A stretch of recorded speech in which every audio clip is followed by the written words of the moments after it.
Welcome back, guys. In today's video we're going to be looking at Tesla's full self-driving system and how it compares to the standard Autopilot system that comes with the car for free.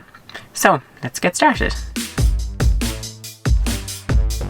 Tesla's full self-driving system comes as an optional €6,500 upgrade, which can be purchased when you're ordering the car or any time after delivery as well. Compared to the standard Autopilot system, which, as Tesla say, enables the car to steer, accelerate and brake automatically for other vehicles and pedestrians in its lane, full self-driving offers a number of additional features, including Navigate on Autopilot, which enables the car to automatically take motorway off-ramps and overtake vehicles ahead based on your navigation route. Auto lane change, which enables the car to automatically change lanes on the motorway. Autopark, which enables automatic perpendicular and parallel parking.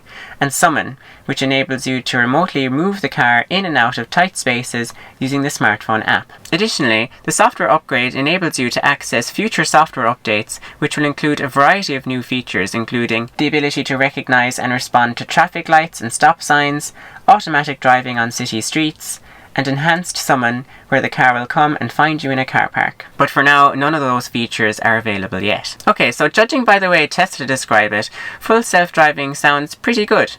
But the only way to be sure is to test it out on the good old Irish roads.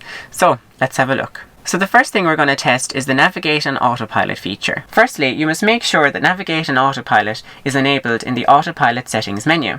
Next, you have to have a destination set in the navigation system, and there must be a motorway located at some point along the journey. If everything is set up correctly, you should see a blue Navigate on Autopilot indicator at the base of the navigation menu. When you're approaching the motorway in question, the last thing you need to do is engage Autopilot as you normally would by pressing down twice on the gear selector.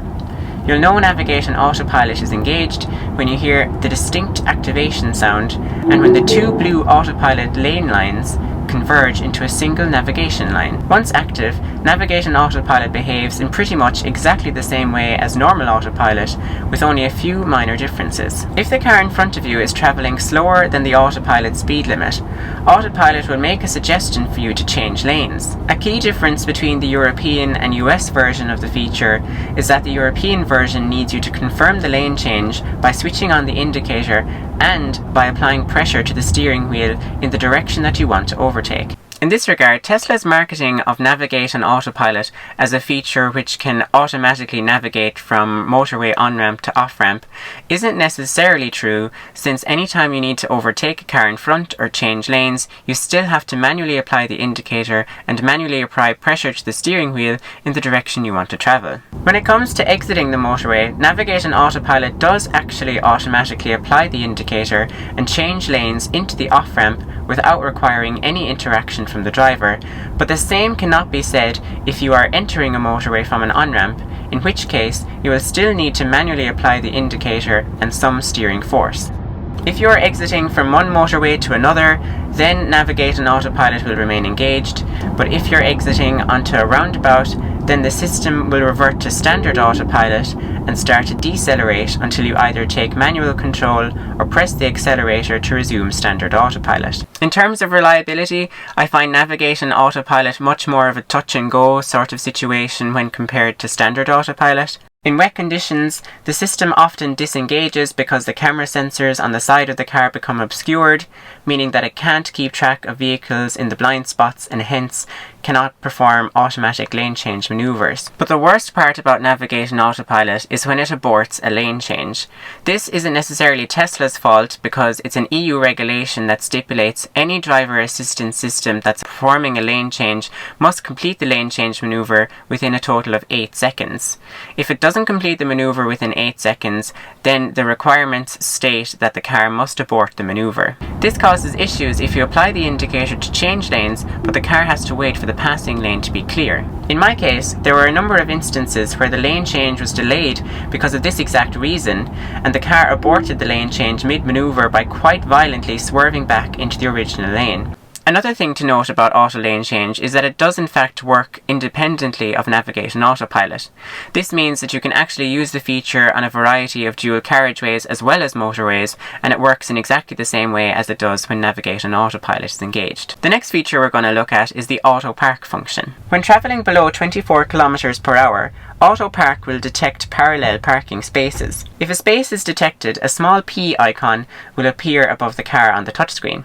If you press the icon, the car will ask you to stop and shift into reverse. Then you need to press the button to initiate the system, and Autopark will take full control of the car, so you can completely remove your hands from the wheel, accelerator and brake while maintaining a close observation of your surroundings. Once complete, you'll hear a distinct chime, followed by a notification on the touchscreen. The process works the same for perpendicular parking spaces, but you must be travelling at a slower speed of 16 km per hour in order for Autopark to detect the spaces. In my experience, Autopark works about 80% of the time. It tends to get confused if there's an oddly shaped car parking space, or if there's debris or an oddly shaped curb that's protruding into the car parking space. Another thing to note is that Autopark only works when there are cars parked on either side of the parking space you want to park in. If there are no cars parked around the parking space, then Autopark will not work. This is because it uses the ultrasonic sensors to position itself relative to the surrounding cars rather than using the lane markings that identify the parking space. This means that if you're trying to park in an empty car park, Autopark won't be able to help you. Finally, our last feature of the day is Summon. Summon comes in two forms, Summon and Smart Summon. Before you get started, you must enable Summon in the Autopilot settings. Once enabled, both Summon and Smart Summon are controlled from the Tesla smartphone application. With Summon, you can remotely move the car forwards or backwards without being inside the driver's seat. This is convenient if you park your car in a tightly packed garage, or if someone happens to park very closely to you, you can remotely summon the car forwards so that you can get in more easily. Smart Summon is a more advanced version of Summon in that the car can actually drive towards a specified location that you provide in the smartphone application. However, it's severely limited by EU regulations in that you can only enable the feature if you're located within 6 meters of the car, and the maximum distance the car can travel is 20 meters. This means that if you're approaching your car and you're within 6 meters of it, it'll be faster just to get into the car than to get out your phone, connect to the car and summon it towards you. So if I were to summarize Summon and Smart Summon, at least in Europe, it's definitely more of a gimmicky feature that you can show off to your friends, but it's definitely not really something you'd use in any realistic real-world scenario. So what do I think of the full self-driving upgrade? Well, to put it bluntly, €6,500 for a feature that can sort of automatically change lanes and can automatically park itself in very specific parking scenarios is definitely way too much money. But to be honest, that isn't why I bought the full self-driving upgrade. Instead, the reason I bought it was because I know full self-driving will improve over time. Last year, the full self-driving upgrade cost €4,500, and this year it cost €6,500. Every time Tesla releases a software update that improves the functionality of full self-driving, Tesla increase the price of the feature as well.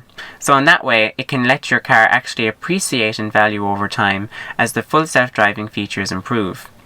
This is one of the main reasons why I bought full self-driving, not for the fact that I can get auto lane change and automatic parking, but for what I will get in the future. As it stands, the EU regulations have placed a significant number of restrictions on many of the full self-driving features, and that's unlikely to change anytime soon. Until the restrictions and regulations improve, full self-driving isn't really going to be something for most people. So if you've got the money to spare and don't mind waiting a couple of years to actually get a return on your investment, then go for the full self-driving upgrade.